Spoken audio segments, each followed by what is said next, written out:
لیکن ہوا کیا؟ آر ایس ایس 1925 میں قائم ہوئی ہے اسی کے رد عمل میں. ہندو سویا ہوا تھا، انہوں نے دیکھا یہ مسئلہ اٹھ گیا ہے، اتنا زبردست اٹھ گیا ہے، اس زور شور کے ساتھ اٹھ گیا ہے، اس کی چپراس جو ہے وہ زمین جو ہے لرز رہی ہے، اس سے تو اٹھنا پڑے گا نا. لہذا باقاعدہ جو آر ایس ایس 1925 میں قائم ہوئی ہے اسی کے رد عمل میں، اور اس مقصد کے ساتھ، ڈکلیئرڈ مقصد، ہندوؤں کو متحد کیا جائے تاکہ وہ بھرپور طریقے سے مسلمانوں کا مقابلہ کر سکیں. ہندو واد آن دی ڈیفینسو. لیکن 1925 سے لے کر آج تک کتنے سال ہو گئے؟ 67 برس تک ایک جماعت کا حوصلہ دیکھیے، اس کا ظرف دیکھیے، آج تک سیاست میں حصہ نہیں لیا. پاور پالیٹکس سے کوئی تعلق نہیں. 67 لانگ ایئرس. اتنی فالوئنگ ہے کہ ویسٹ میں تو اتنی موٹی موٹی کتابیں چھپی ہیں. شکاگو یونیورسٹی سے اتنی موٹی کتاب تھی، برادرہڈ ان سیفرن، آر ایس ایس کے اوپر ڈاکومنٹ. 25 لاکھ ان کا اس وقت کارڈر موجود ہے جو کہ ان کا ٹرینڈ ہے والنٹیئر. لیکن وہ جماعت الیکشن میں نہیں آئی. کچھ اپنے اثر تحت کچھ اور لوگوں کو لڑو، اور آپ نے نام بھی نہیں سنا ہوگا. اس کے 3 امیر یا گرو جو ہیں گزر چکے ہیں، تیسرا ہے اس وقت. پہلا ڈاکٹر بالی رام ہیجواڑ، کسی نے نام سنا آج تک؟ کوئی پرسنل پبلسٹی کی کوشش کی؟ اس نے کام کیا.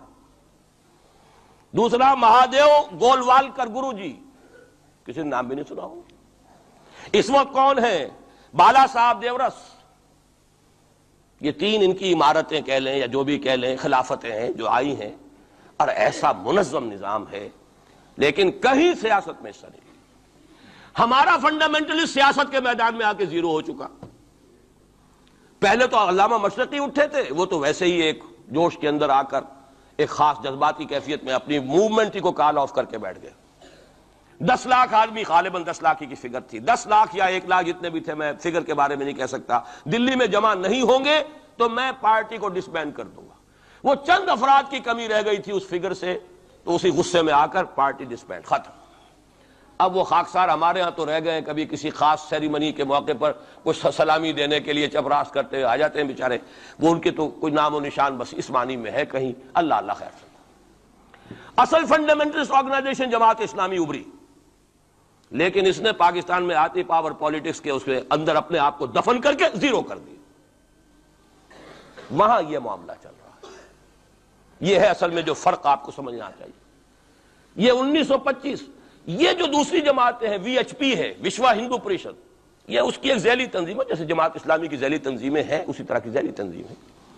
آر ایس ایس خود کبھی نہیں آئی پالیٹکس میں، اور 2 مرتبہ تاریخ میں اس کو بین کیا جا چکا ہے ہندوستان میں. چونکہ آر ایس ایس کا آدمی تھا جس نے گاندھی کو ایسیسینیٹ کیا تھا 1948 میں. دی پارٹی واز بینڈ.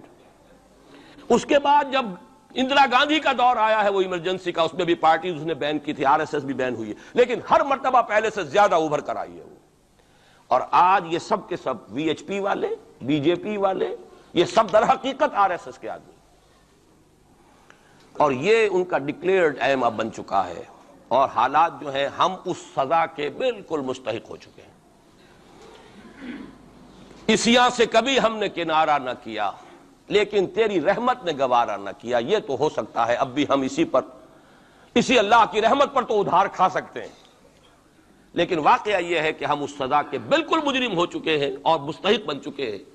اور نظر یہ آ رہا ہے کہ اب حالات ہمارے لیے زیادہ سے زیادہ پیچیدہ سے پیچیدہ، مشکل سے مشکل، اور زیادہ سے زیادہ جو ہے گمبھیر ہوتے چلے جا رہے ہیں. بھارت میں ہندو فنڈامنٹلزم بڑی تیزی کے ساتھ ایک طوفانی شکل کے اندر آیا ہے، اور بھارت میں تو مسلمان تنظیم کوئی ہے ہی نہیں. آپ کے شاید علم میں آیا 2 جماعتیں بین کر دی، جماعت اسلامی بین. ارے جماعت اسلامی بھارت کی جو اصل جماعت ہے وہ تو ایک علمی کام کرنے والی، دعوتی کام کرنے والی، قرآن مجید کے تراجم شائع کی، سیاست میں تو ہے ہی نہیں ہوا. لیکن یہ کہ اس کا اور سوال ہی پیدا نہیں ہوتا ٹیررزم کا یا کسی درجے میں بھی کوئی اس طرح کی ایکٹیویٹی جماعت اسلامی. لیکن وہ ہے نا کہ وہ ترازو کا ایک پلڑا اگر ادھر 3 کو بین کیا تو ادھر بھی 2 تو ہو کم سے کم، وہ جماعت اسلامی بھی بین ہو گئی.